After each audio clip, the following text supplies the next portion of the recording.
Chapter 1: Opening. Close your eyes if you are ready, or leave them open. Let them grow soft against the dark of the ceiling, the dark of the wall, whatever comfortable dim surrounds you now. Either way, I want to take you somewhere very old. Tonight we are going to Babylon, not the Babylon of legend, not the great dramatic ruin that passes through sermons and songs. We are going to the real city, the one that stood on the banks of the Euphrates, in the land between two rivers, in the time when it was the largest city on earth. A city of perhaps 200,000 souls, which is a scholarly estimate, not a precise count, but even as an estimate it is staggering. 200,000 people living, working, eating, sleeping, dreaming, praying, quarreling, and falling in love in a city of mud brick and glazed tile and river smell and lamp smoke, at a moment when most of the world was still scattered in small farming villages. We are going there at night. The year is somewhere around 590 BC. Nebuchadnezzar II rules this city. He has been king for 15 years. He has rebuilt the walls, the temples, the great ceremonial road. He has imported the finest glazed bricks from kilns across the empire. He has restored the ziggurat, the great stepped tower that rises above the center of the city, to a height that can be seen for miles across the flat Mesopotamian plain. But we are not going to the palace. We are not going to stand at the throne. We are going to walk through the residential quarter, down a narrow lane of mud brick houses, past a courtyard where chickens have gone quiet for the night, through the smell of wood smoke and river mud, and the faint warm sweetness of sesame oil burning in a clay lamp. We are going to sit with a scribe's household as the stars come out over the rooftop. We are going to hear what the city sounds like when the markets close. We are going to feel the warmth the clay walls give back after a day in the Mesopotamian sun. And then, slowly, we are going to let the city breathe us towards sleep. Let your body settle. Let the weight of the day leave your shoulders, your jaw, your hands. We are in no hurry. The night is long and warm, and Babylon has been waiting here for 3,000 years. It can wait a little longer while you find your most comfortable position. Before we travel any further, if you are finding this peaceful, if this is helping you settle and rest, it would mean a great deal to me if you subscribed to the channel and left a like. It takes only a moment, and it helps this channel continue making these videos. And please write something in the comments. Tell me where you are in the world right now and what time it is where you are. I am always genuinely curious. Write it in the comments when you have a moment. Now, let us continue. Chapter 2: The hour the city changes. The sun has just crossed below the horizon. If you were standing on the flat roof of a mud brick house in the western part of the city, you would see the sky turn from that particular deep orange that happens over flat desert plains, a burning, enormous orange with no hills to interrupt it, nothing between you and the edge of the world, and then darkens slowly through amber and rose to a violet that deepens as you watch. The city does not go immediately quiet when the sun goes down. It is not that kind of city. Babylon runs on two rhythms at once, the rhythm of the markets and the workshops, which closes with the light, and the rhythm of the river traffic and the taverns, which does not. But you can feel the change. Something shifts in the weight of the air. The clay of the walls, which has been absorbing heat all day under the Mesopotamian sun, begins to release it now. You can feel it radiating from the baked brick beside you, a gentle animal warmth, like sitting near something that is breathing. The day's stored heat coming back to you. The city smells different at night.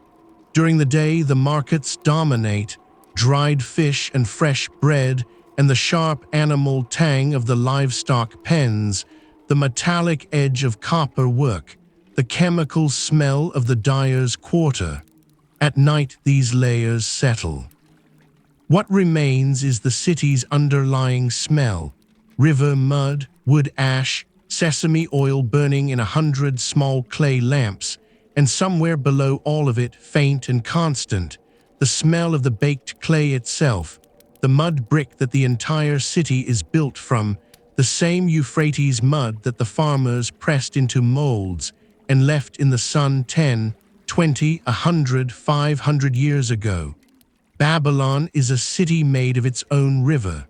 The market sellers are pulling down their awnings. Reed canopies that shaded fruit and bread and cloth during the day are being rolled up or stacked against the walls. The narrow alleys between the stalls, always crowded, always slightly chaotic during daylight, are clearing now. A woman in a linen wrap moves briskly through the emptying lane, carrying a clay jar of something close to her hip, going home. From somewhere to the south, from the direction of the great temple complex of the god Marduk, there is the faint sound of a drum, a low, rhythmic drum. Not music exactly, more like a heartbeat. The evening rituals at the temple are beginning. Priests are moving through lamplit corridors toward the inner sanctum where the god's statue waits. The god will be fed tonight. The god will be changed into clean garments.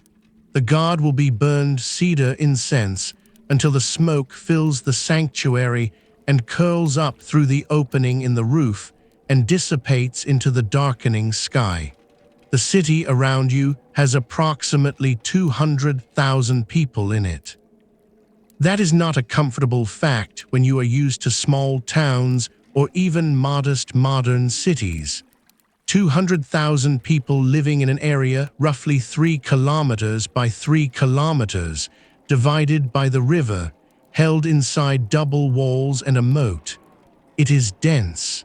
It is layered. The sounds of 200,000 people sleeping, arguing, cooking, crying, and laughing compress into a continuous murmur that never fully dies. But right now, at this hour between daylight and full dark, the sound of the city goes through a particular transition. The daytime roar softens, the vendors stop calling, the children are pulled inside, the fires that cook the evening meal are settling into embers, and in the brief pause before the night sounds rise, the frogs near the river, the distant dogs, the watchman's calls from the wall, there is a moment of something close to quiet, not silence. Cities this old and this large do not know silence. But a different quality of sound, a softer register. You are at the edge of the residential quarter. The lane in front of you is perhaps 3 meters wide enough for 2 people to pass each other with their arms out, just barely. The houses on either side press close. Their walls are thick, a meter of mud brick at least, which keeps the inside cool during the worst of the summer heat. The walls are plastered with a pale clay render. In daylight, they are the color of dry sand. Now in the last light, they are the color of warm ash. There is a clay lamp burning in a niche cut into the wall of the house to your right. Just a small clay vessel, pinched at one end to form a channel for the wick, filled with sesame oil. The flame is small and steady, barely flickering, throwing a soft orange circle onto the wall around it. It smells slightly sweet, not unpleasant. The smell of sesame oil burning is one of those smells that once you know it, you recognize immediately as ancient and domestic and deeply human. Come further in. Chapter 3: Your House on the Lane. The house you are entering belongs to a scribe, a man of the second social tier, what the Babylonian legal system called the free commoner, though in practice a skilled scribe lived well. His work is valuable. He reads and writes cuneiform in Akkadian. He keeps records for the temple or for a merchant house or for the city administration. He is not a nobleman, not a priest of the inner sanctum, but he is educated, established, housed, and comfortable. The door to his house is made of wood, a commodity that had to be imported here since the Mesopotamian plain has almost no trees of any size. It is a substantial door, reinforced, with a clay cylinder seal pressed into the mud above the lintel, a protective mark. The doorway itself is low, lower than you might expect. You duck your head slightly to pass through. Inside, the world changes immediately. The central courtyard opens around you. This is the organizing principle of the Babylonian house. Everything faces inward. The exterior walls are mostly blank, a few small high windows, but the house presents a closed face to the lane. Everything, every room, every window, every human activity is oriented toward this central open space. The courtyard is perhaps 6 meters across. Above it, the sky. Right now, the sky is that particular deep blue that comes just after sunset, with the first stars beginning to appear, not the faint stars, not yet, but the bright ones, the ones that arrive early as if they are impatient to be seen. Looking straight up from the center of the courtyard, you see a rectangle of this darkening blue, framed by the tops of the mud brick walls on 4 sides. The floor of the courtyard is packed earth, smooth from years of feet. Against one wall there is a clay water storage jar, taller than a child, rounded at the bottom and set into a ring of clay to keep it upright. Beside it, a smaller jar for oil.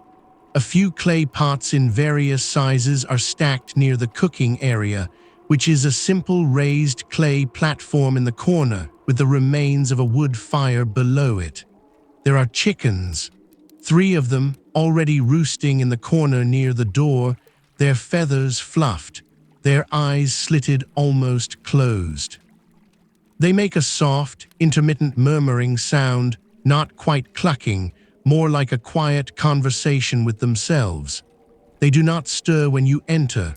On the wall at approximately eye height, there is a clay lamp burning. It is the same design as the one outside, but slightly larger. The flame is steady. By its light, you can see the lower room off the courtyard, a storage and general use space, its walls lined with clay storage vessels and rolled reed mats. A chest in the corner, sealed shut, probably containing the household's textile wealth, linen and wool, carefully folded and protected. The stairs are against the far wall. They are steep, more like a ladder than a staircase, made of mud brick with a wooden handrail. They light up to the second level, where the main sleeping room is, and from there to the flat roof. The walls of the main room are plastered in pale clay, the same pale render as the exterior, but perhaps slightly smoother, slightly more carefully finished. There is a low couch along one wall, wooden frame, woven reed surface, covered with a wool mat in a dark natural color. This is where the head of the household sleeps. Cuneiform tablets from the period describe beds in detailed terms. Frames with feet described as like the feet of oxen or goats, covered in wool or goat hair, designated by name as belonging to the master of the house. The household sleeping arrangements for everyone else are more flexible. The wife, the children, perhaps a servant, sleep on reed mats on the floor or on the rooftop in the warm months. There is no bedroom as such, not in the modern sense of a private room for each person. Sleep is a shared activity organized by the needs of the space. The lamp on the shelf casts its small warm light. It illuminates the storage vessels, the chest, the couch, the smooth clay walls. Everything in the room is clay in some form. The walls, the floor, the pots, the lamp, the figurines in the small household shrine in the corner. The figurines represent protective spirits, small, carefully made human forms in baked clay, their faces smooth and calm. They have stood in that corner, in that position, for as long as the household has lived here. They will stand there long after everyone in this house has died. Some of them, excavated from similar Babylonian houses, still exist today. The oil in the lamp will last perhaps another 3 hours. Long enough for the evening meal, for conversation, for the children to be settled, for the scribe to return from his work and set down his tablets and sit for a while in the lamplight before climbing to the roof to sleep. Sit here for a moment in the courtyard. Feel the warmth of the clay walls. Listen to the chickens. Watch the rectangle of sky above you deepen from blue to indigo. The first proper stars are appearing now.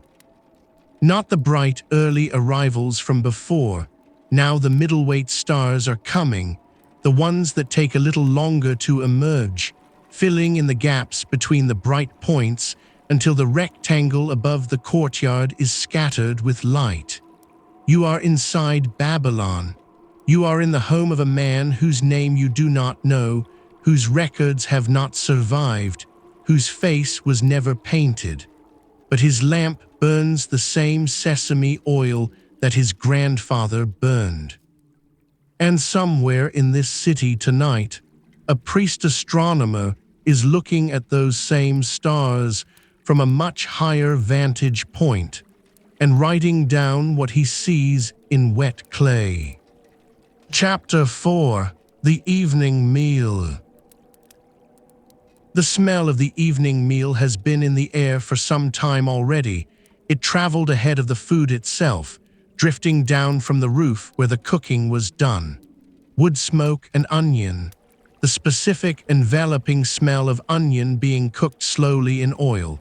It is one of those smells that does not need translation. It arrives in the body before the mind has time to name it, and it means warmth, food, home, rest.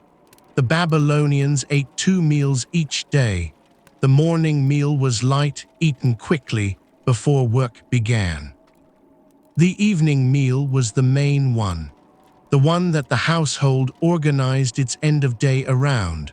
The wife has brought the food down from the roof now.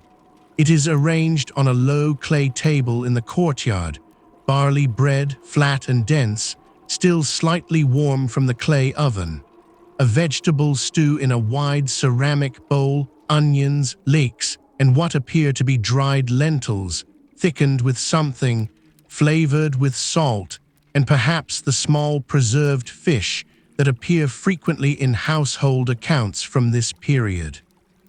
In the center of the table, a ceramic jug with a narrow neck, sealed with a simple clay plug. Inside, barley beer. Barley was the foundation of Babylonian life. Not just food, the entire economy ran on it, at least at the base level. Workers were paid in rations of barley and oil and wool. Temple priests received barley. Soldiers were fed barley. And from barley came beer, which was not a luxury but a staple, part of the daily ration, consumed by everyone from the king to the lowest field worker. The texts record many varieties. There was dark ale, there was a spelt variety, there was clarified ale, there was light ale, there were beers flavored with date and honey. For a household like this one, there would be a standard domestic brew, perhaps slightly bitter, cloudy with yeast, moderately alcoholic, drunk through a long reed straw to filter out the grain. The straw is sitting beside the jug, a simple length of river reed slightly bent. The children settle on their mats at the edges of the courtyard. The eldest, perhaps 8 or 9, is already eating, pulling apart the flatbread with practiced hands. The youngest is still in arms, balanced on the wife's hip as she ladles stew into smaller clay bowls. The household god figurines in the corner watch over all of this without expression, as they always do. There is conversation, almost certainly. Everyday conversation, the kind that does not get recorded because it is not important enough to write down and preserve. What happened at the temple? Whether the merchant 2 lanes over received the cedar shipment. What the child said this morning. Small words about small things, the texture of life between its larger events. None of it survives. We know the great events, the wars, the decrees, the astronomical observations, but the conversation at the evening meal is gone, absorbed by the clay walls and evaporated into air that has moved on 3,000 years. We can hear the shape of it, though, the sound of a family eating in a small courtyard, ceramic bowl against ceramic, the soft tearing of bread, the reed straw drawing through thick beer. The occasional sound of a child, and over it all, the sounds of the city outside the thick walls, a dog somewhere nearby, a voice calling from further off, and the constant low sound of the river, always present, always just audible, a continuous bass note under everything. The Euphrates is not a quiet river. It moves. It carries. It has carried this city's waste and its wealth and its water for longer than the city itself has existed. A recently recovered Babylonian hymn, a poetic praise of the city written in this very period, describes the Euphrates in language that still resonates. Her river, it says, quenches the lee, saturates the canebrake. The river was not separate from the city. It was the city's life. Its blood, in a sense, eats slowly. The bread is dense and filling. The stew is hot. The beer is thick and slightly sour and unexpectedly good after the heat of the day. The stars above the courtyard have, while you were eating, dozens now, and then more, filling in as the sky continues to darken until the rectangle above you is crowded with light. When the meal is done, the bowls are moved. The children will be settled soon. The fire in the cooking platform above, on the roof, has been allowed to go to embers.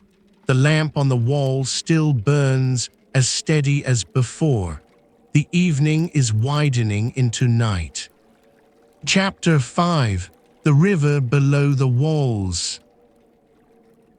If you walk to the western edge of the city, past the residential lanes, past the warehouse district, past the heavy baked brick embankment walls that Nebuchadnezzar ordered built along the river's edge, you would reach the Euphrates. It is here at night. All rivers have a nighttime quality that is different from their daytime one. The Euphrates at night is darker, of course, and the surface catches light differently, the moon when it is present, the city lamps when they are not reflected by clouds, the stars when the sky is clear.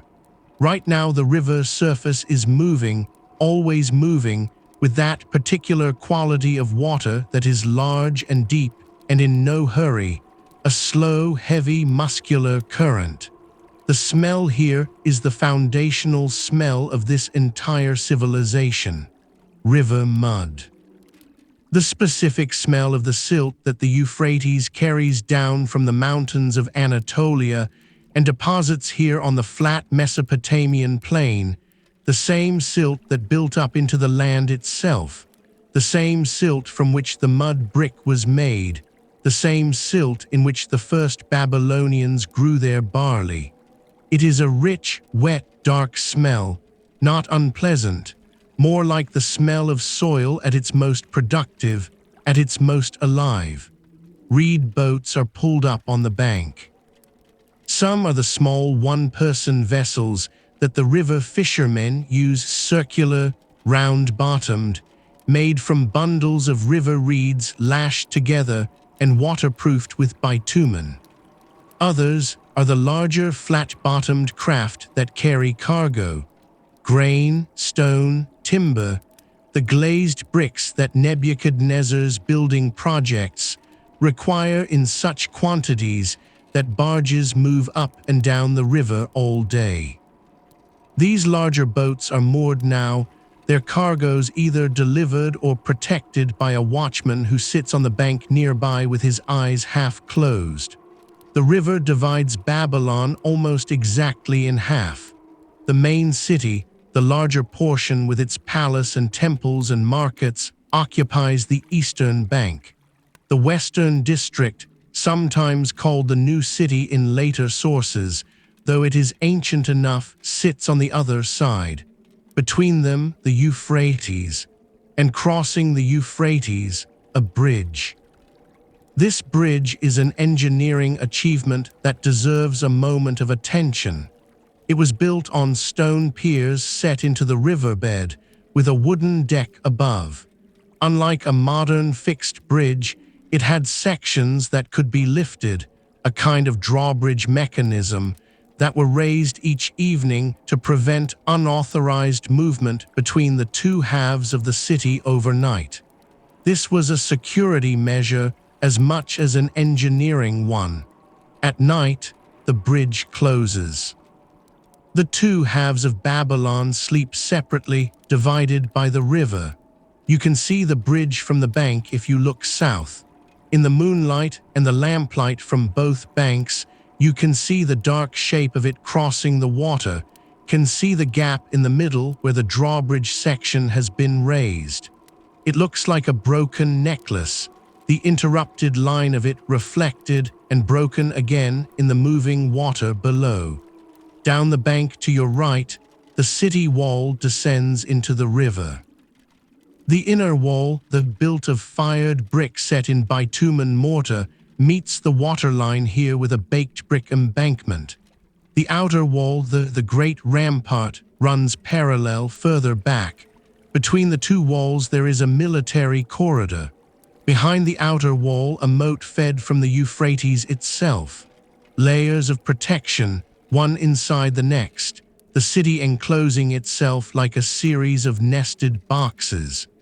Babylon behind its walls is, at this moment in its history, essentially impregnable. It will stay that way for another 50 years, until a Persian king named Cyrus finds a way through, but that is another story for another night. Tonight the walls are intact. Tonight the city is safe. A boatman is sleeping on the deck of one of the large cargo vessels, wrapped in a rough wool cloak, using a coil of rope as a pillow. His breathing is audible if you are close enough, a slow and regular rhythm that fits the rhythm of the water moving under his boat, lifting and settling, lifting and settling. From somewhere across the river, very faint, the sound of frogs. The reed marshes along the riverbanks are inhabited by the enormous, vocal frogs that are so much a part of Mesopotamian nights that they appear in texts and proverbs, compared to the noise of a market, compared to the sound of a crowd. They are loud. But from this distance, across the width of the Euphrates, they are softened to something ambient and even pleasant, a layered rhythmic chorus that has been sounding on these riverbanks for far longer than the city itself. The river moves. The frogs call. The stars are reflected in the moving water, broken and reformed with each ripple. This is where the city's life comes from. Everything that made Babylon possible, The soil, the water, the trade routes, the grain, the clay for the tablets that record all of it comes from this river or is carried on this river. When the Babylonians wrote praise poems to their city, they always returned to the Euphrates. When they described their gods, the gods of water and the deep were among the most powerful. The river was not a feature of the city. It was the city's reason for being. Stand here for a while. Let the sound of it settle into you. The low, constant sound of moving water, the frogs in their marshes, the creak of a moored boat. The river does not care about empires or kings. It was here before Babylon, and it will be here after. It is still here now, still moving through the same flat plain, though the city above it has been gone for 2,000 years. Chapter 6. The Tavern at the River's Edge. Not everyone in Babylon has gone home to eat. Not everyone is sitting quietly in a courtyard with their family. Follow the smell of roasting meat and spilled beer. Follow the sound of voices that are louder than they were an hour ago. Follow the light, more lamps here, more fire, and you will find the tavern. It sits not far from the river embankment, in a building that is mud brick like everything else, but with its roof of woven reeds extended out over a courtyard on heavy wooden poles, creating a shaded outdoor space where perhaps 20 or 30 people can sit. The walls are thick. The smell inside, or rather in the courtyard space, since the Babylonian tavern favors open air, is a dense combination of barley beer, wood smoke, roasted grain, and people. Not unpleasant if you are in the mood. Warm, we know what ancient Mesopotamian taverns looked like, because one was excavated in the southern city of, dating back to roughly 2700 BC, though taverns like this continued to be used throughout the later periods, including the Babylonian era. The tavern had a partial kitchen, an oven for cooking, a primitive form of cold storage, a vessel set into the ground, using the earth's insulating properties to keep contents cooler, and an open dining area with benches. The excavators found approximately 150 serving dishes, 150 ceramic vessels for food and drink, used and washed and used again. The evidence for the social life of this city is sometimes very specific. At this tavern, at this hour, the mood is well along. The workers from the dock, the men who unloaded the cargo barges today, heavy work under the Mesopotamian sun, have been here since perhaps an hour after their shift ended. The beer they are drinking is barley beer, thick and slightly sour, served in ceramic jugs with reed straws.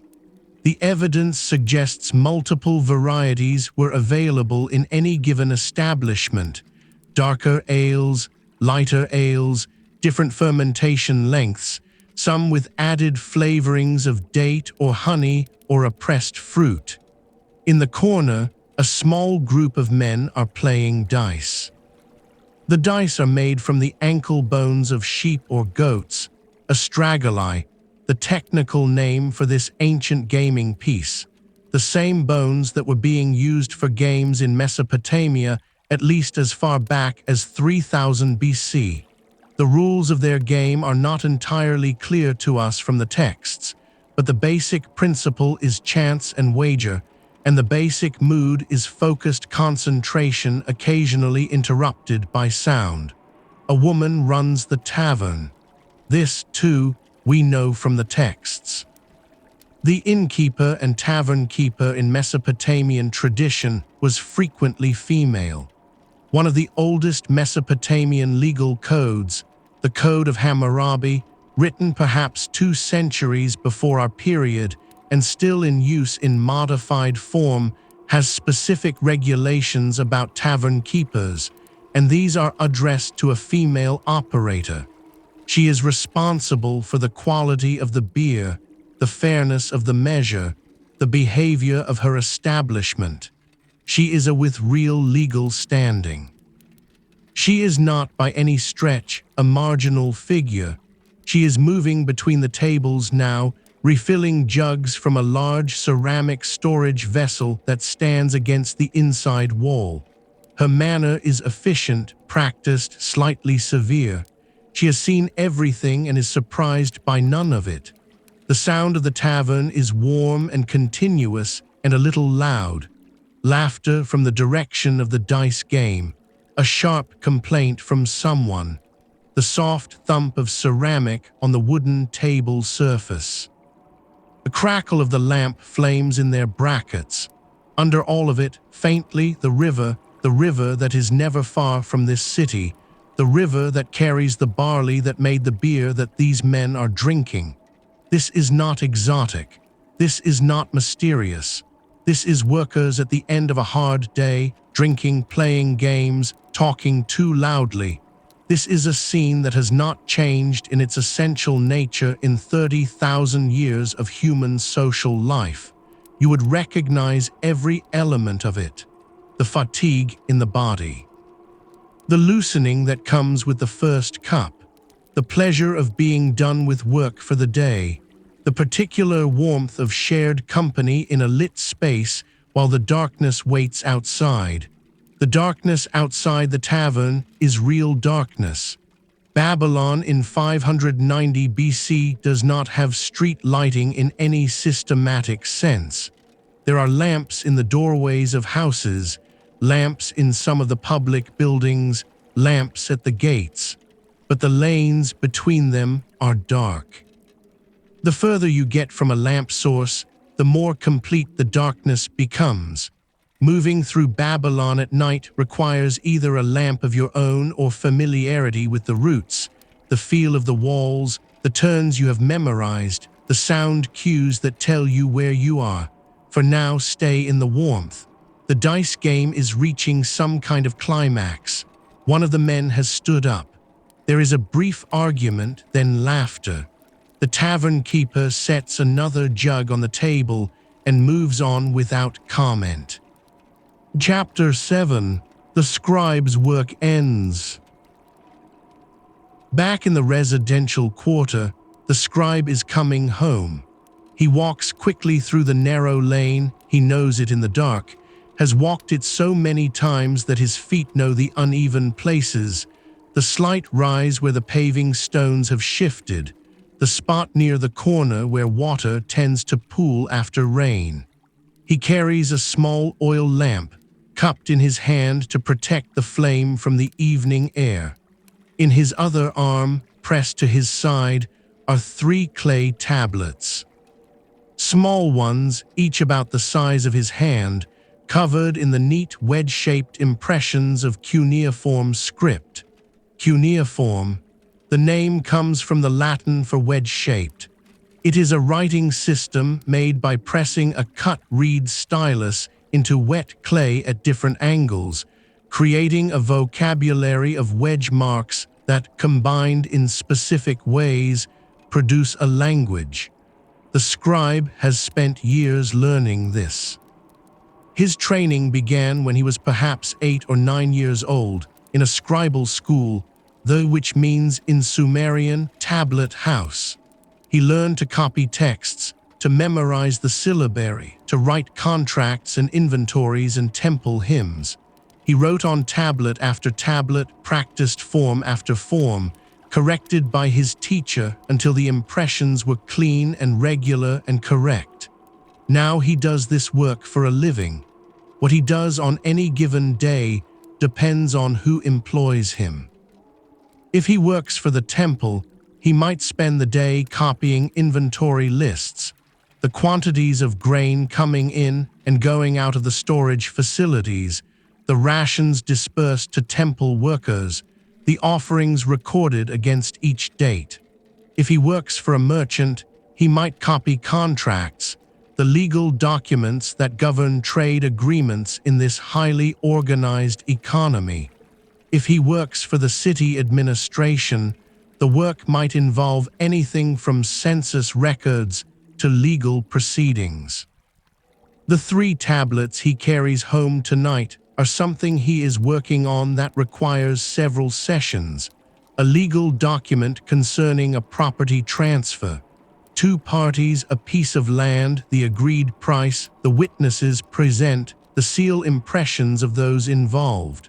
When the document is finished, it will be signed, the parties press their cylinder seals into the soft clay, and then it will be set aside to dry. As it dries, the clay hardens. As it hardens, the document becomes permanent. Not paper that can be torn or burned without great effort. Not ink that can be washed away. Clay that has been fired by time, which will last for millennia if it is protected from being physically crushed. He enters the courtyard. His wife is still there, the meal's aftermath being cleared. He sets the tablets carefully on a high shelf, out of reach of the children, out of the path where something might fall on them, in a spot where the air can circulate around them so they dry evenly. He looks at them for a moment after setting them down. They are still soft. By morning they will be firm. By the end of tomorrow they will be stone hard. He sits on the low couch. The lamplight falls across him. He is perhaps 35. There are calluses on his writing hand from the years of holding the stylus at a precise angle. His eyes, which have spent the day reading the crowded impressions on tablets in the flickering light of a lamp or an open doorway, are tired. He lets them close for a moment. The household moves around him with quiet efficiency. This is the rhythm that the evening has developed over years of living together. He comes home, he sits.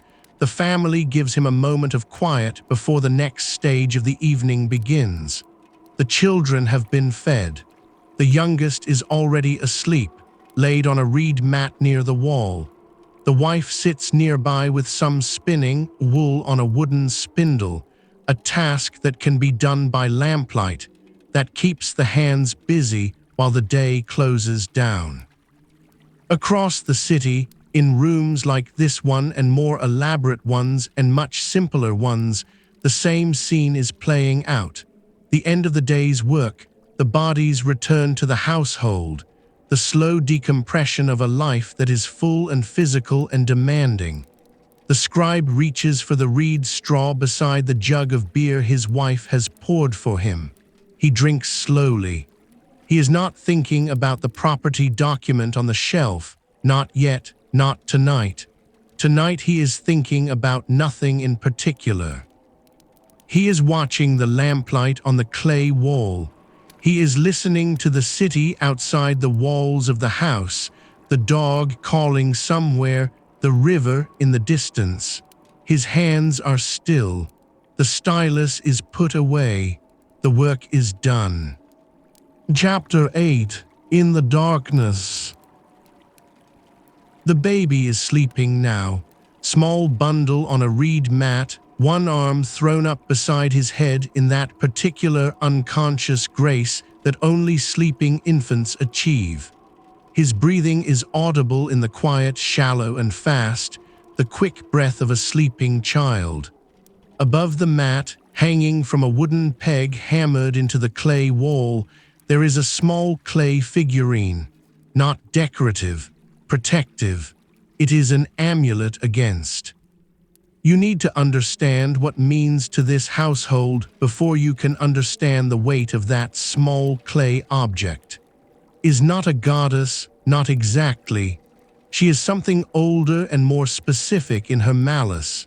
She is the daughter of the sky god, which gives her divine heritage, but she acts without divine sanction, which makes her dangerous in a way that ordered evil is not. She appears in the cuneiform texts with a consistency that speaks to genuine fear. She has the head of a lion, the teeth of a donkey, an unclean body covered in coarse hair, hands stained with blood, and the taloned feet of the bird, that great divine eagle of Mesopotamian myth. She carries a double-headed serpent in each hand. She preys on women in childbirth and on infants. She causes miscarriage. She brings disease to the newborn. She reaches into the clean domestic space of the household and takes the most vulnerable of its members. We know this not as mythology at a distance, but as daily terror. The cuneiform texts that deal with are practical documents. They are the working notes of professional exorcists, who were called to houses where a child was sick or a woman was in difficult labor, and who brought their tools with them. A clay figurine of herself, small enough to hold in one hand, incantations from the series, which is the great cuneiform collection of evil spirit banishment rituals. Specific materials, garlic, a black dog, a pig, used in the ritual protocols that were believed to attract attention and then redirect it. The figurines were sometimes placed at the threshold or at the head of the sleeping mat. The logic was not unlike other forms of apotropaic magic.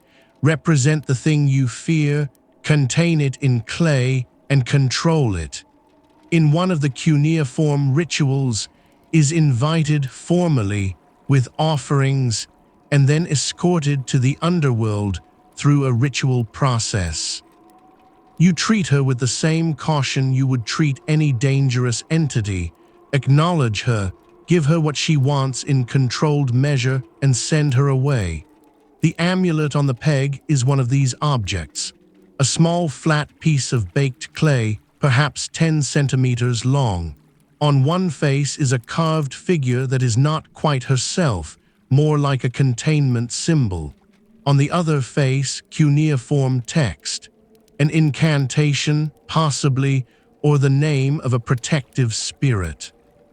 We cannot read this specific object. It is not preserved.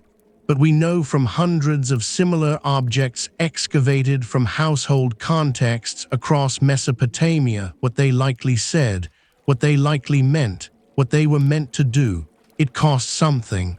The exorcist services were not free. The amulet was made by someone with specific knowledge. The family paid or traded or promised future payment. They weighed the cost against the risk and found the calculation easy. The child must be protected. The amulet must hang there. There is no alternative in their understanding of the world. The world this family inhabits is not the world we inhabit.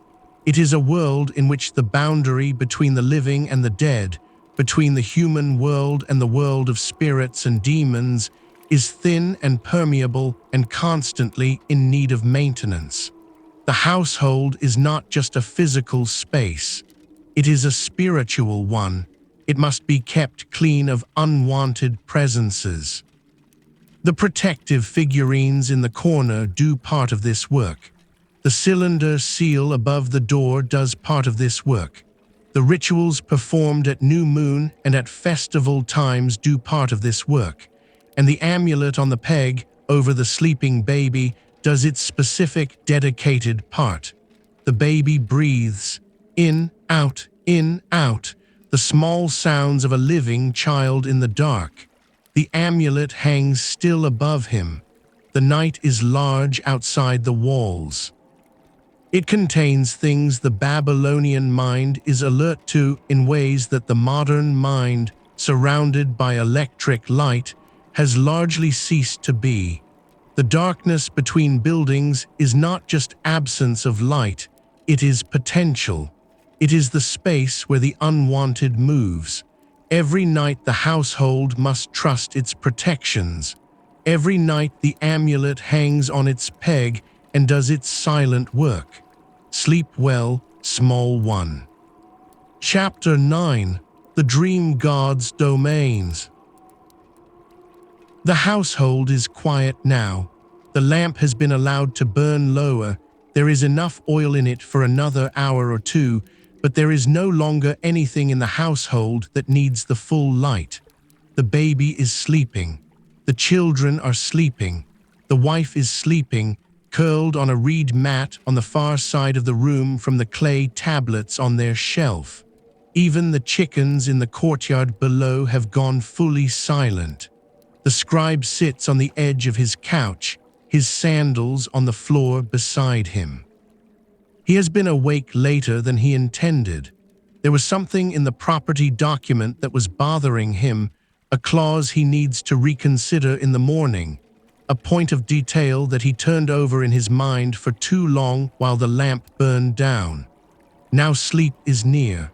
He can feel it approaching the way you sometimes can, a softening at the edges of thought, a tendency for his attention to slip sideways off whatever he is trying to focus on. He knows who governs this threshold he is crossing.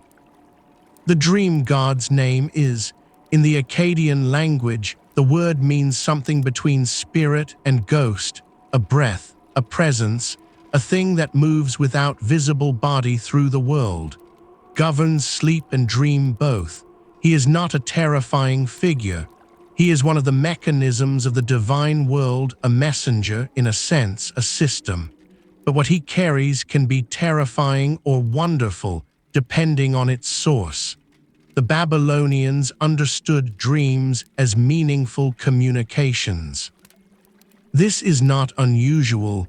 Almost every ancient culture that has left records assigned meaning to dreams.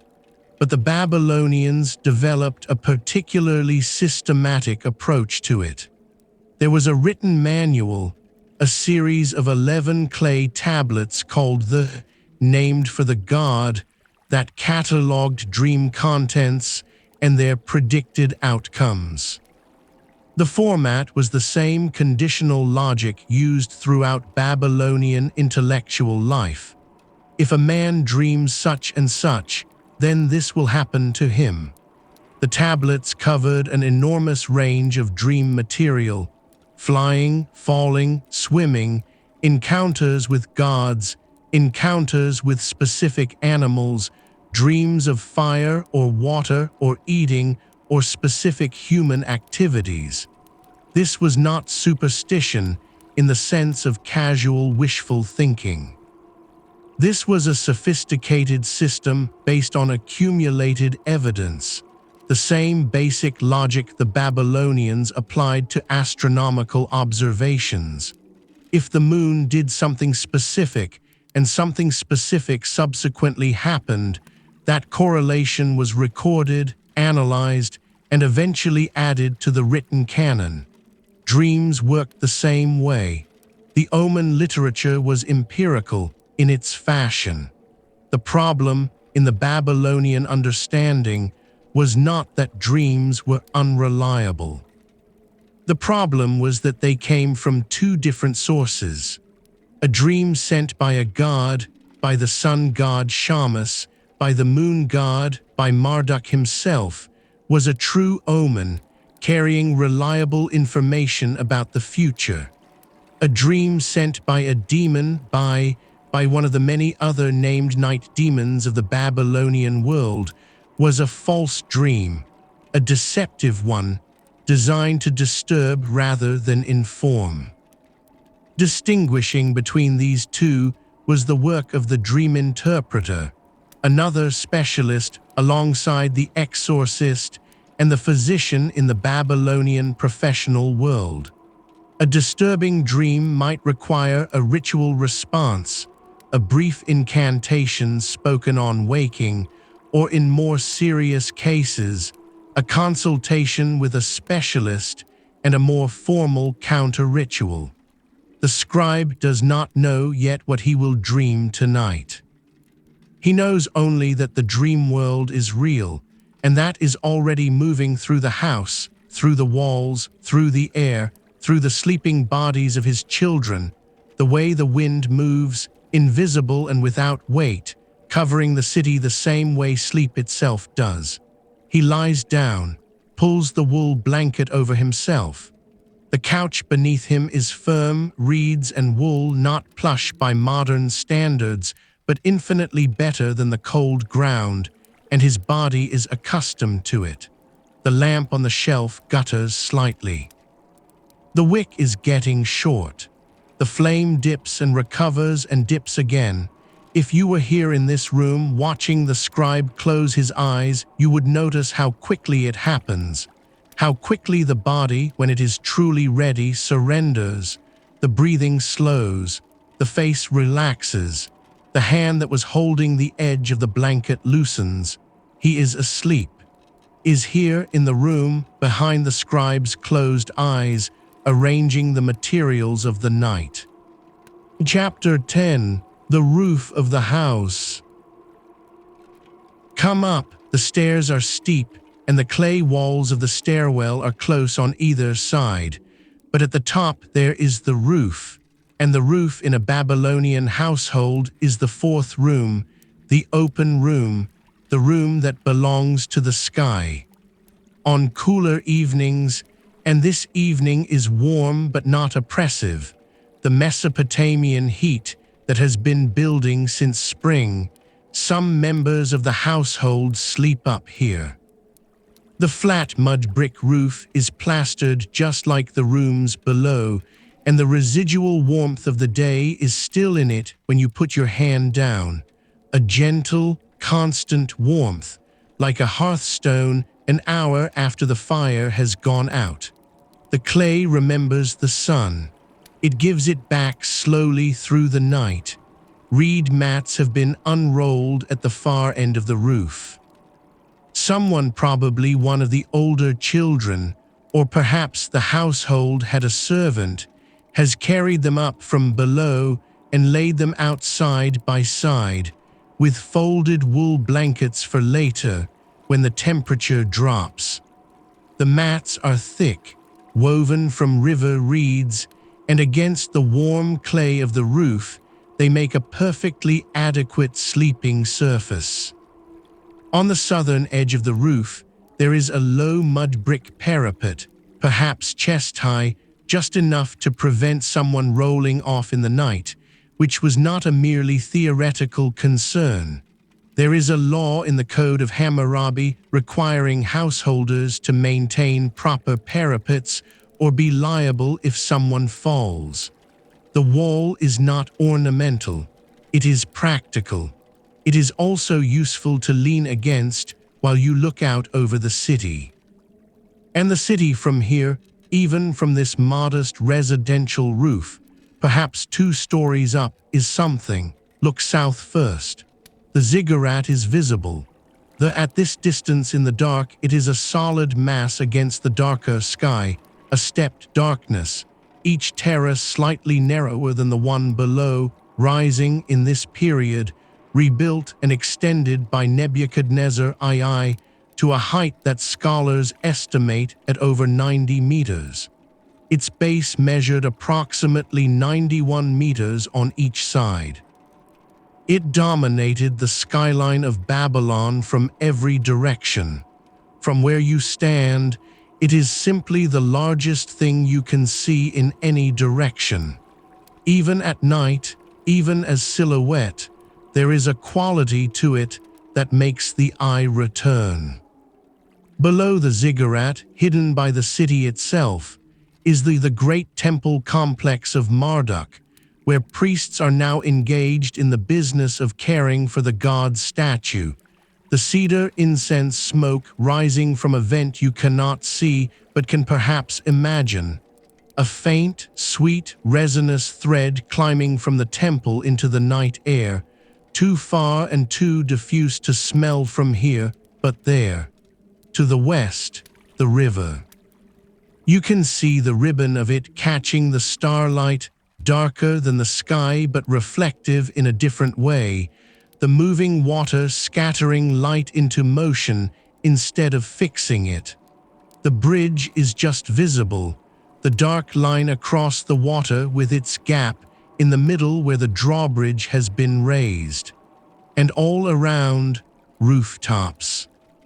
Clay rooftops, stretching in every direction, broken by the occasional taller structure or the courtyard opening of a larger building, studded with the tiny points of oil lamps in doorways or hanging from beams. From here you can see perhaps 50 or 60 rooftops within a few hundred meters, and on several of them there are people, dark shapes moving or lying still or sitting up against their own parapets, doing what you are doing, looking at the city from above. This is ordinary. On a warm night in Babylon, this is what people do. They come up here to escape the stored heat of the interior rooms, to sleep in the slight movement of the night air, to be under the stars rather than under a roof. The rooftop is not a luxury feature. It is a functional space. In some households, a grape arbor is trained across the roof on a wooden frame, providing shade during the day and an organic canopy of broad leaves overhead at night. The smell of grape leaves and warm soil added to everything else. There are no grape arbors on this particular roof, but above you the sky is fully open and the stars are extraordinary, not the stars you see from a city now. Different stars. The same physical objects, the same positions, the same patterns, but seen from a place with no competing light, no glow from the ground, no haze from millions of cars and factories. Just the darkness of the flat Mesopotamian plain, and above it the Milky Way, not a smear, not a suggestion, but a river of stars so thick and bright and detailed that it appears almost three-dimensional. The Babylonians had a name for it. Twa, the path of the sky god through the heavens. The air is still. There is the smell of wood ash from the cooking fires, now cold, and below that the smell of the river, and below that the baked clay smell of the city itself. Lie down on one of the reed mats. The clay under the mat is warm. The sky above is full of stars. The city breathes around you, the sounds of it, the continuous murmur, and at this height, at this remove from the lanes and the taverns and the river embankment, the sound is softened into something more like a mood than a noise. The scribe is sleeping below you. The baby is sleeping. The lamp in the room downstairs is almost out. Let yourself grow heavy against the mat. The stars are not going anywhere. They wheel overhead at the pace they always have, the pace that the Babylonian astronomers have been carefully tracking for generations, recording position and movement in wet clay, building up the archive that will eventually give the world its zodiac. There is no hurry. The night is long. Let your eyes soften against the sky. Chapter 11. And the Night Sky. Look up, the moon tonight is not full. It is perhaps at 3/4, a generous crescent tilted at the angle that the moon holds in this part of the world, bright enough to throw shadows on the rooftop, bright enough that when you look at the nearby clay wall, you can see the faint texture of it in the moonlight. That moon has a name that the people of this city know well. Or, in his Akkadian form, Sin, the moon god, the controller of the night, the measurer of the month, the keeper of time. Is not a remote or abstract deity. He is practical, immediately practical. Every month in Babylon is organized around his cycle. The lunar month begins with the first sliver of the new moon, the crescent barely visible at the western horizon after sunset.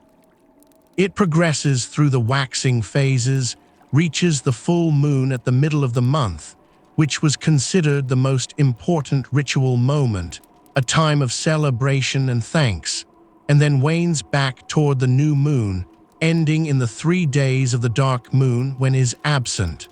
Those dark days are significant.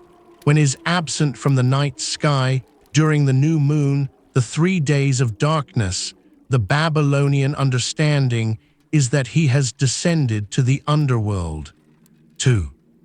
To the realm of the dead that exists beneath the earth, the shadowy place that all the dead inhabit regardless of how they lived, a place without distinction or comfort, where the dead move in darkness and eat dust. During these 3 days, sits in the underworld and judges the dead. He performs a service to the cosmic order. He is not in the sky because he is performing his other function, his underground one. This means something for the people above. When the moon is full and bright, as it was a week ago, is in his heavenly domain. The night is lit. The dead are in a sense unattended. The judgment is temporarily paused. When the moon is dark is below, he is performing his function. The dead are being attended to. The night above is dark, and the protections against what moves in darkness must be more carefully maintained. A lunar eclipse is an entirely different matter. An eclipse, the moment when the full moon enters the Earth's shadow and turns dark, or turns the deep, unsettling red that lunar eclipses produce, was one of the most frightening astronomical events in the Babylonian universe. The interpretation was consistent across the texts. Demons were attacking. The sky god was under assault. The eclipse was a battle, visible to everyone, happening overhead in real time. The response was immediate and collective. The king could not sit on his throne during an eclipse. Ritual law forbade it, because the eclipse was an omen of danger to the king and to the kingdom. A substitute king would be placed on the throne for the duration, a ritual fiction, a lightning rod for whatever cosmic harm the eclipse portended. Propitiatory rituals were performed at the temple. The population prayed. Musicians played continuously through the eclipse, noise to frighten the demons, or perhaps to comfort the god, or perhaps simply because it was something to do, something active, when the alternative was to stand in the dark and watch the moon bleed red and do nothing. Tonight there is no eclipse. Tonight the 3/4 moon rides the sky in peace, throwing its clear light across the city's rooftops and the river's surface, and the broad, flat plain beyond the walls is in his domain. The dead are being managed.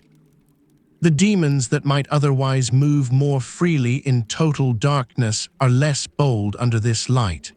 The Babylonian word for the full moon was, this was the holiest day of the lunar month. Temples were especially active on this day. Offerings were made. In later periods, this word possibly contributed, through centuries of cultural transmission, to the Hebrew word Shabbat, and from there to our own word Sabbath, the day of rest, the oldest word in the vocabulary of the week. The moon above you does not know this.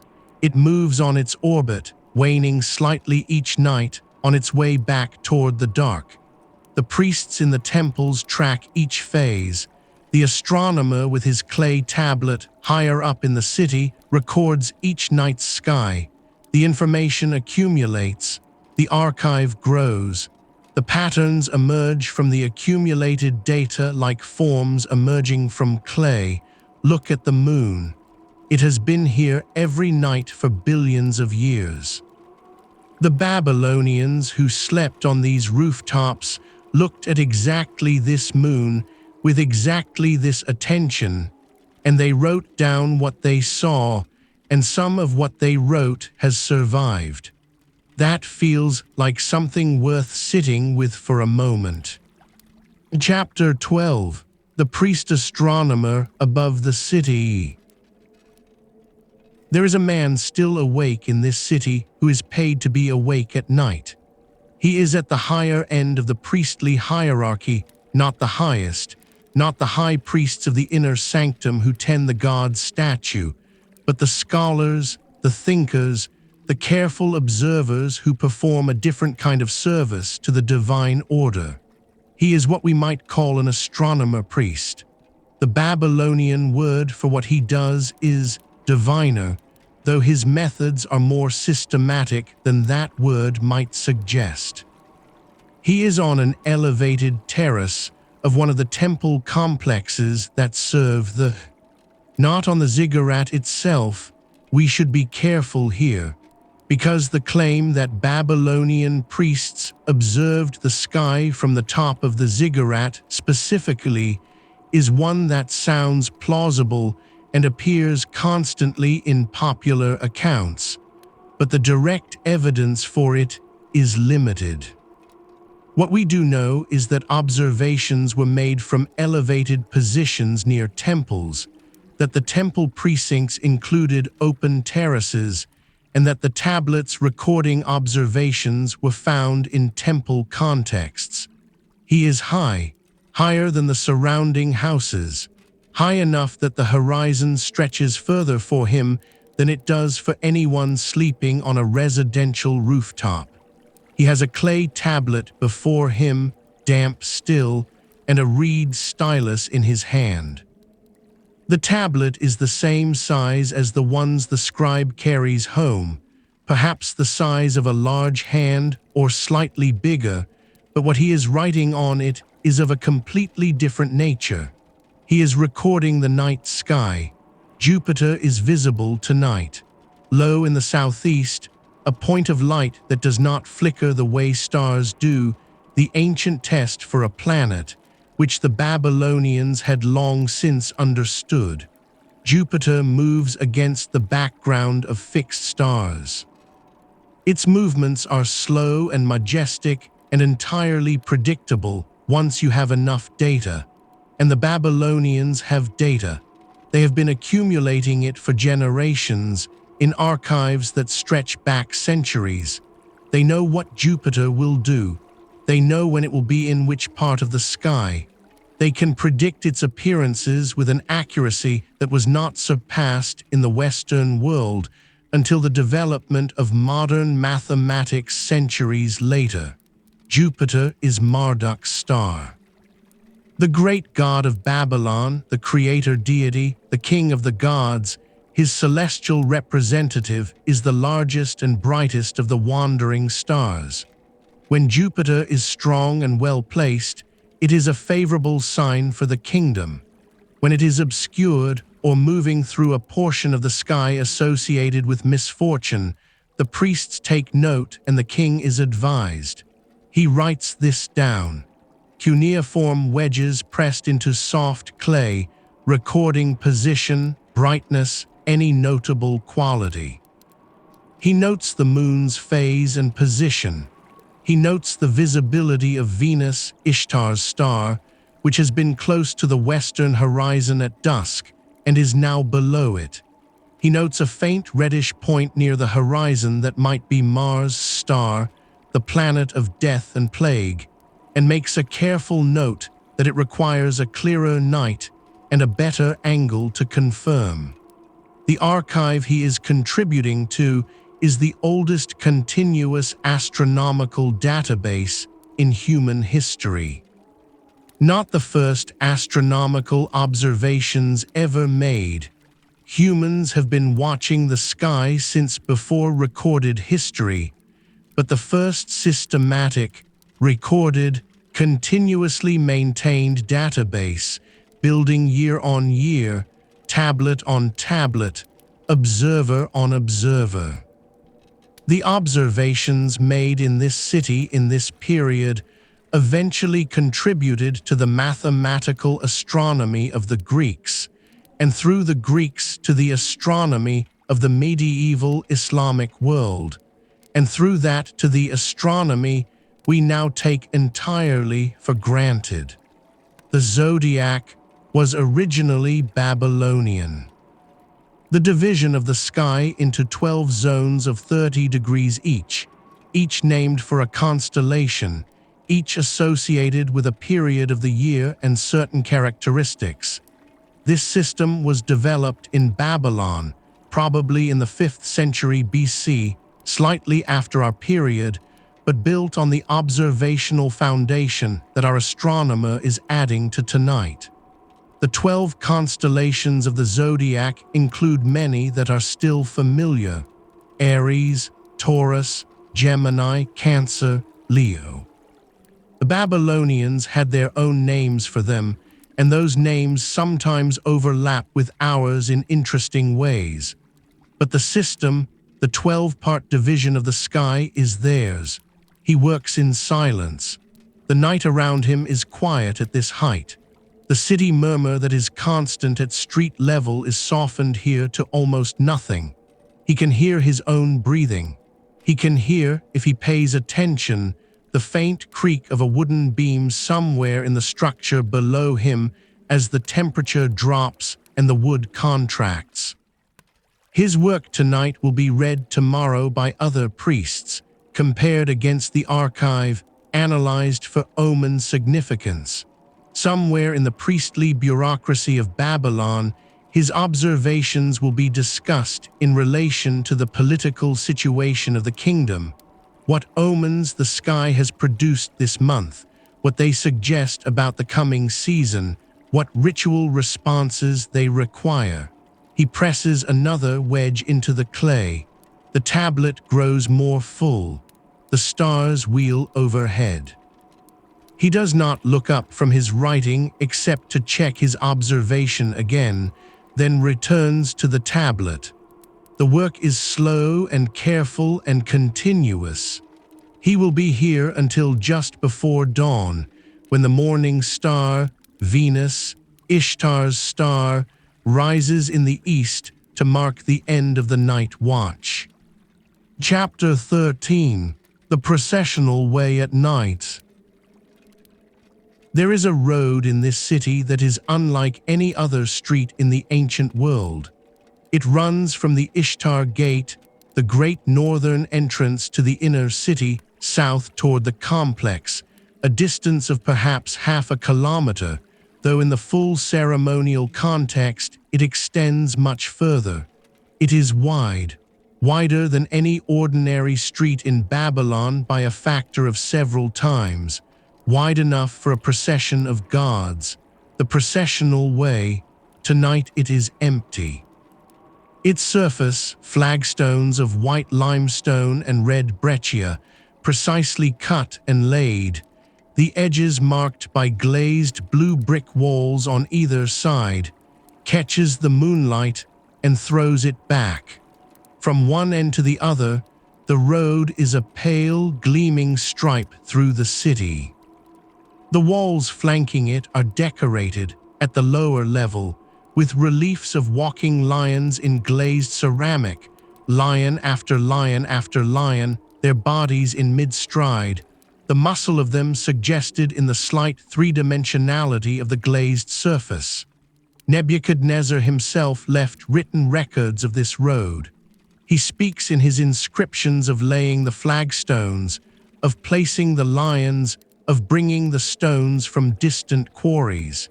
He mentions the names of the stones, their origins, the labor involved. He is proud. This road was part of his vision of Babylon as the greatest city in the world, and it functions accordingly. But it is built for one specific moment in the year: the festival, the Babylonian New Year, 12 days beginning with the first new moon after the spring equinox.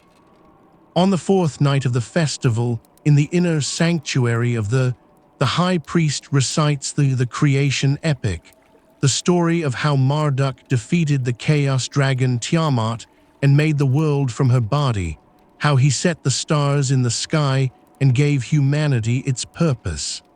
This recitation happens in the lamplight of the god's inner chamber, before the god's statue, in the presence of the highest priests. The ordinary people of Babylon never hear it. It is not a public performance. But then later in the festival, probably on the 8th and 11th days, the scholarly sources differ on the exact structure. The god's statue leaves the temple. It is placed in a ritual boat. carried in procession, borne out through the great gate and along this road and beyond the walls to the house, the festival building outside the city, and then back again. This is the one moment, the one day in the year when the statue of Marduk can be seen by the people of Babylon. Not the ordinary people entering the temple, that was forbidden, the inner sanctum was for priests, but the procession on this road, the God moving through his city, everyone who can get to the street will be here. The entire city, all 200,000 of them, pressed along this road and along the walls and hanging from rooftops, watching the God pass. Tonight is not that night. Tonight this road is empty. The lions walk their eternal walk along the walls, seen by no one. The white limestone flags are cold and still. There is a faint smell of cedar resin in the air, the cedar incense from the carried on the light night breeze, and the sound of the city is distant enough to seem like something imagined. Walk it, just for a moment. The flags are smooth under your feet. The moonlight makes the white stone glow slightly. The lion reliefs pace beside you in the lamplight, or in the moonlight tonight, since no lamps burn here, their glazed surfaces carrying just enough light to make out the curl of the mane, the set of the jaw, the forward lean of the walking stride. This is a road built to carry a god. You are not a god, but tonight it is empty and you are here. The city murmur is very quiet on this road. The residential quarters are behind you. The temple is ahead, sealed and burning its cedar smoke. The night is yours. Chapter 14. The Ishtar Gate in the Dark. The road leads you here, to the gate, the Ishtar Gate, the northern entrance to the inner city of Babylon, built in the reign of Nebuchadnezzar II, completed around 575 BC, and dedicated to Ishtar, the great goddess of love and war, the goddess of Venus, the most complex and contradictory of the Babylonian divine figures, neither wholly protective nor wholly threatening, capable of both enormous love and devastating rage. In daylight, the gate would stop you in your tracks by color alone. It is blue, not the blue of the sky exactly, but a specific, saturated, glazed tile blue, a blue achieved through lapis lazuli-colored glaze on specially fired bricks. That was one of the most expensive and difficult manufacturing achievements of the ancient world. The entire surface of the gate is this blue, and against it, in yellow-white and march rows of animals in raised relief. Though the dragon serpent of Marduk, with the head of a serpent, the scaled body of a lizard, the talons of an eagle, and the horn of a viper, the creature that features in the as one of Marduk's symbols, and the bulls of Adad, the storm god, walking with their tails curved and their muscular shoulders forward. Dragon, bull, dragon, bull. Row after row of them, all the way up the gate's surface to a height of over 15 meters. The structure itself is enormous, not just tall but thick, its walls massive, the passage through it like a tunnel of light in daytime. It has 2 towers flanking the central arch, and behind it the inner city. Tonight it is closed. The great wooden doors, reinforced with metal, secured with heavy bars, are shut. The gate's function at night is security. No one enters the inner city after the gates close, and they close at dusk. The bridge over the inner moat that leads to the gate has been raised, its wooden surface tilted to prevent crossing. But you are outside the gate, looking at it. And in the moonlight, the 3/4 moon we have with us tonight, the blue of the tiles takes on a different quality. It is not the saturated, vivid blue of full sunlight. It is a cooler, dimmer blue, the same blue somewhat softened, the animals in their relief catching the moonlight at the angles where the glaze is thickest and throwing it back from the shadows of the forms at the sides. The dragons and the bulls move in the moonlight. Not literally, do not mistake this for a supernatural claim, but the play of moving cloud and moonlight across the irregular surfaces of the relief creates a quality of implied motion. The same effect you get when firelight moves across any carved or textured surface. The eye is designed to find faces and bodies in visual noise, and the Babylonian artists were skilled enough that their dragons and bulls are easy for the eye to animate. This gate has been excavated, removed brick by brick from the soil of Iraq, transported to Germany, and reconstructed in the museum in Berlin, where you can stand before it today and look up at those same dragons and bulls in that same glazed blue.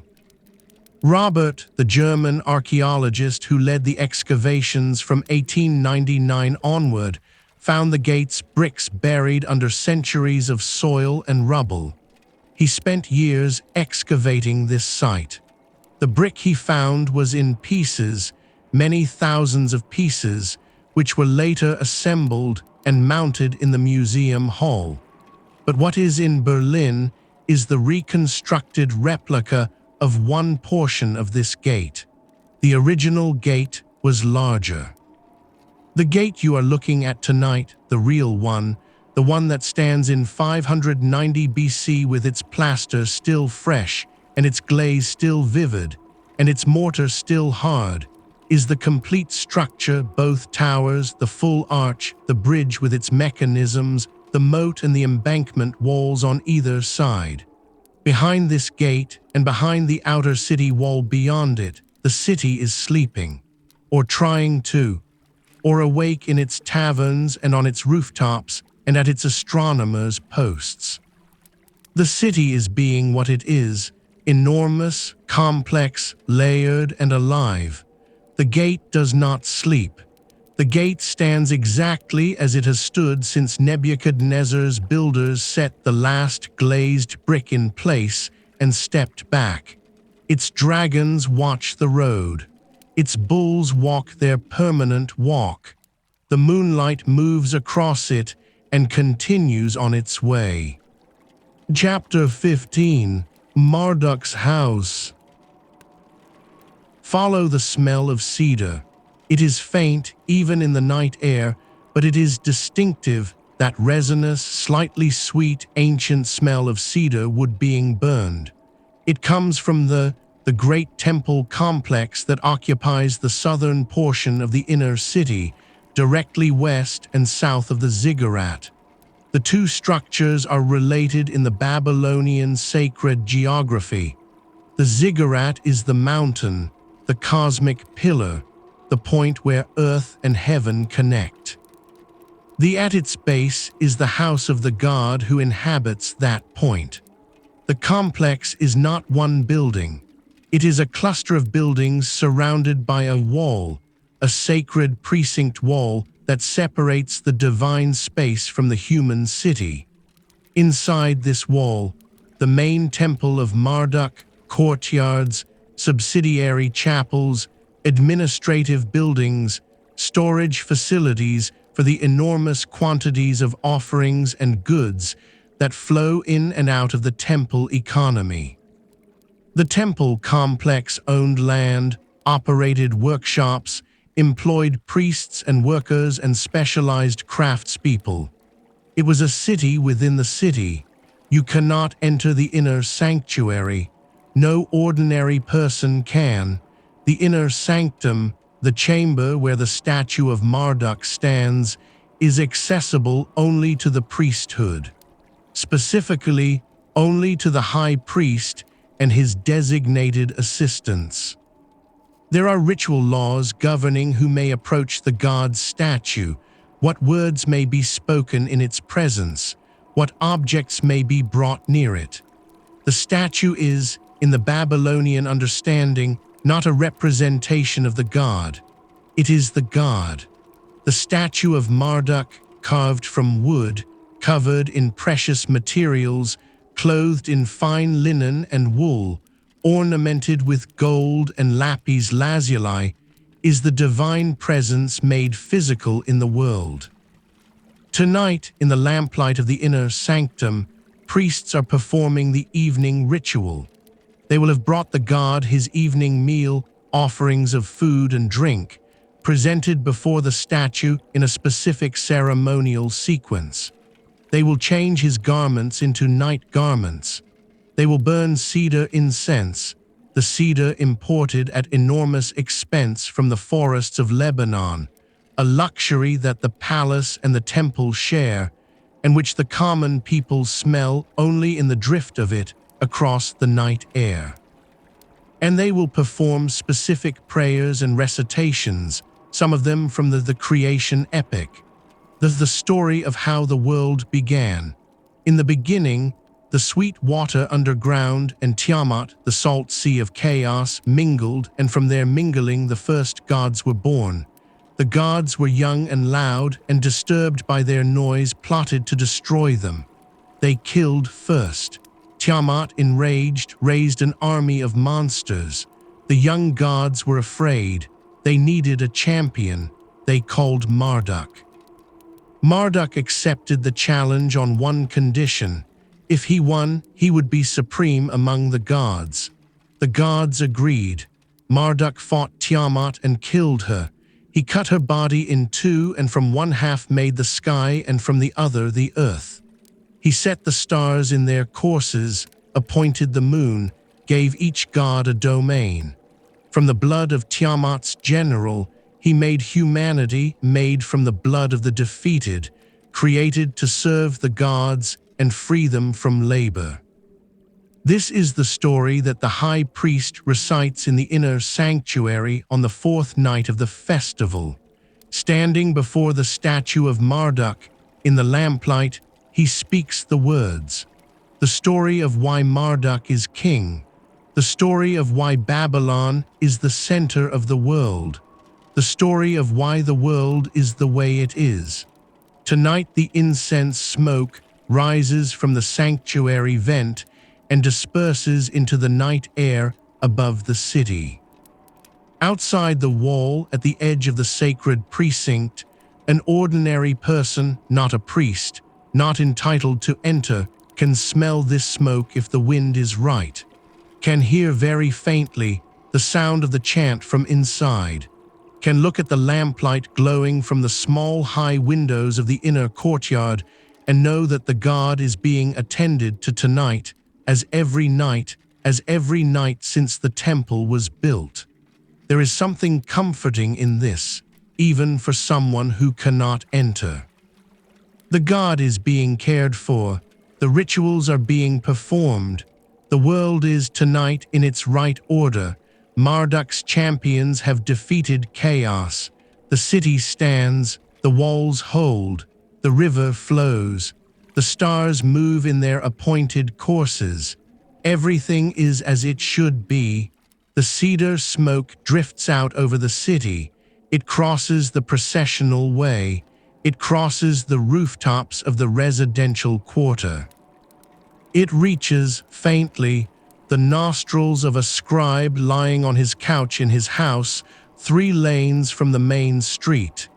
And in his sleep, he breathes it in without waking, and it becomes part of whatever he is dreaming. Chapter 16. The City Breathes. Come back up to the rooftop. The night has moved on. The moon has shifted. It is further west now, lower in the sky. The shadows it throws across the rooftop falling at a different angle than they did an hour ago. The temperature has dropped somewhat. Not cold, this is Babylon in the warm season, and the clay of the roof still holds enough of the day's warmth that the chill is gentle, pleasant, even, but noticeable. The kind of temperature that makes you pull a wool blanket a little closer. The city below has changed register again. The tavern sounds that were still audible earlier the raised voices, the occasional laugh, the dice have quieted. The tavern is not closed, not exactly, but its most vocal customers have made their way home. The lanes are quiet. The only footsteps audible in the residential quarter now are the measured, unhurried steps of the night watchmen. The night watch in Babylon is organized and real. There are men whose job it is to walk the walls and the major streets through the night, watching for fire, watching for anything that requires attention, occasionally calling out to signal that all is well.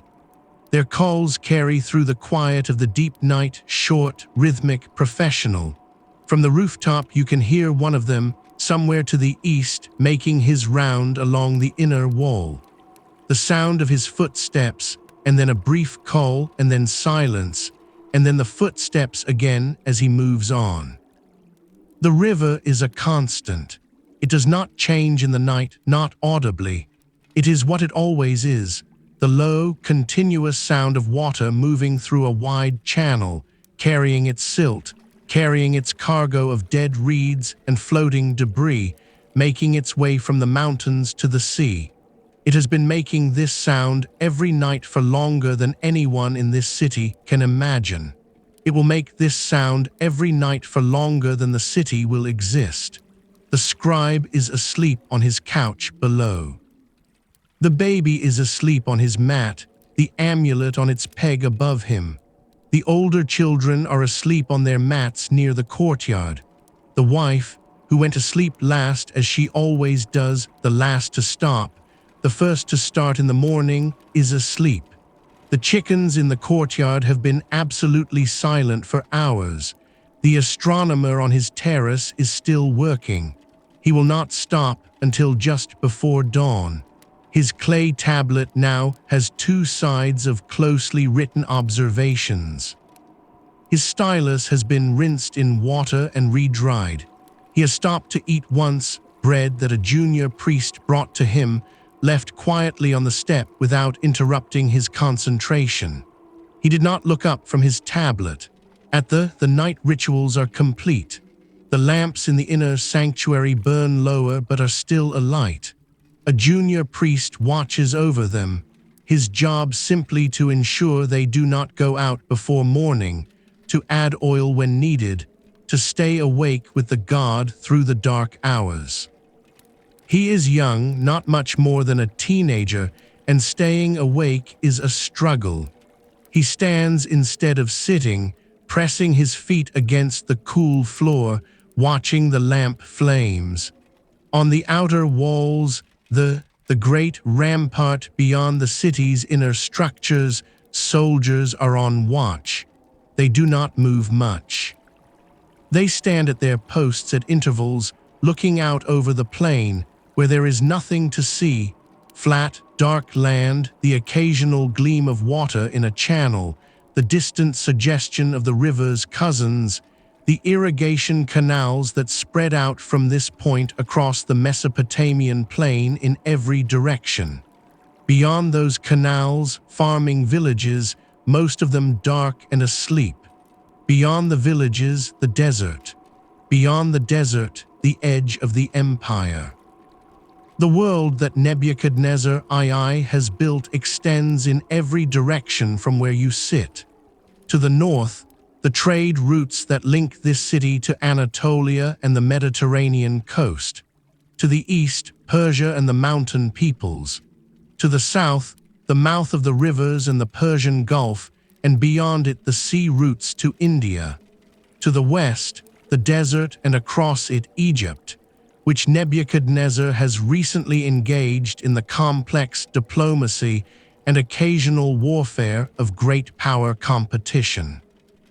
None of that is present on this rooftop tonight. What is present is the warm clay under the reed mat and the wool blanket and the stars overhead. The stars that the Babylonians organized and named and tracked. The stars that became our zodiac. The stars that are still there, the same stars, in the same positions relative to each other, the patterns unchanged, though seen now through the glow of cities and the haze of a world that has changed almost beyond recognition from this rooftop. Aries, Taurus, Gemini, these are Babylonian. The names changed through Greek and Roman hands, but the system, the 12 zones, the movement of the planets through them, the idea that the sky is a text that can be read, this is Babylonian. The people sleeping on these rooftops gave us our way of thinking about the sky. Let your eyes find the stars. Not all of them, there are too many, and looking at all of them is overwhelming. Find one, a bright one.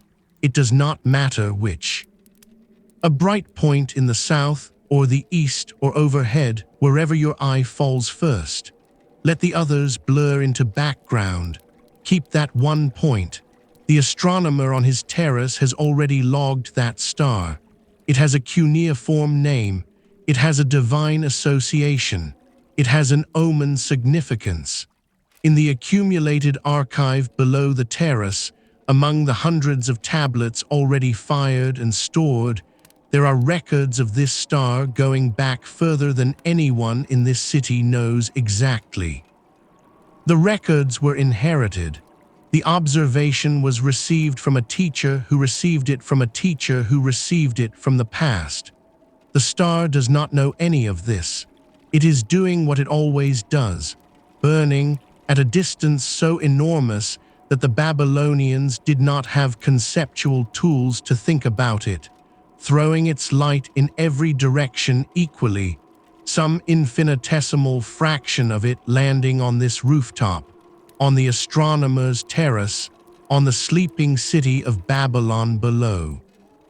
Chapter 17, Closing Babylon Sleeps. Let your body be heavy, not the weight of fatigue that is already there, already doing its work on your muscles and your mind. A different weight, the weight of something old, the weight of a city that has held 200,000 lives in its mud brick walls, that has survived for centuries already and will survive for centuries more before the Euphrates finally shifts its bed and the clay walls dissolve back into the plain they came from. The city is sleeping, most of it. Even the parts that do not fully sleep are quieter now than they were. The tavern has its last few drinkers, their voices low. The astronomer writes in the dark. The watchmen call to each other across the walls. The lamps at the burn low. The oil in the lamp in the scribe's household finally gives out, a moment of brief brightening as the wick tries and fails, and then darkness in the courtyard below. The stars are very bright now in the absolute dark between the lamps. The scribe is dreaming something. Whatever has arranged for him tonight, whatever material the dream god has assembled from the day's work and the evening's beer and the 3 days' worth of property contract that has been sitting in his thinking, it is playing out now behind his closed eyes. A good dream or a bad dream, he won't know until morning. He will try to remember it. If it was vivid, he might describe it to his wife, who will tell him whether to worry or not. If it was very vivid, he might seek out a dream interpreter in the temple precinct, who will check it against thee and give him his answer. But that is tomorrow. Tonight the dream simply happens. His face is relaxed. His hands have found each other in his sleep, resting on the blanket, his writing calloused fingers loosely curled. The baby breathes, in, out, in, out. The amulet on its peg is motionless. Whatever is doing tonight, she is doing it elsewhere. The household is in this moment complete and safe. The river moves. The frogs in the marshes have slowed their chorus, not stopped, but slowed, the intervals between calls growing longer, the overall volume dropping. The reed boats on the bank rock slightly in the current. The boatman on his coil of rope shifts in his sleep, pulls his cloak, settles again. On the processional way, the moonlight moves as the clouds move, lighting the white limestone in patches, letting the darkness fall again. The dragons on the walls do their eternal walking. The lions below them pace their eternal stride. In 1,000 years, when the city is mud and memory, someone will dig these up and find in them still the energy of the craftspeople who made them, the care in the glaze, the precision in the forms, the decision to make something this beautiful for a road that was used, at full splendor, perhaps once a year. In the junior priest, who is watching the sanctuary lamps, has finally allowed himself to sit. He is not sleeping, he would not, he tells himself. He is on duty, but his eyes are heavy. The lamps burn. The god statue stands in the lamplight. The cedar incense is long since burned to ash in its brazier, but the smell of it still lives in the room, in the cloth hangings, in the priest's own garments. When he wakes up tomorrow and changes his temple robe, he will smell cedar and remember this night. The astronomer finishes his final observation. He presses the last notation into the clay with practiced precision.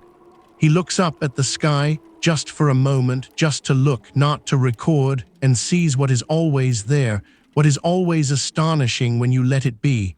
The field of stars, innumerable, the Milky Way's river overhead, the planets moving in their patient courses. He looks for a long moment. Then he picks up his tablet and goes inside. The terrace is empty. The sky is unchanged. The stars wheel overhead by the increment that is too small to see in the moment, but obvious over hours. The whole field turning, the night progressing toward the moment before dawn, when everything will stop being what it is and become something else. But that moment is not yet. The night is still the night. And you are still here, on the warm clay of a Babylonian rooftop, or wherever you actually are, in your bed, in your chair, in whatever room holds you tonight. And the sound of the Euphrates is still in your ears, or has become the sound of your own breathing, or the sound of whatever is outside your window. And the stars overhead have become the ceiling or the dark behind your eyelids, and Babylon is still here, present and enormous and ancient and quiet, breathing its slow, clay dust, sesame oil, cedar smoke, river mud breath around you.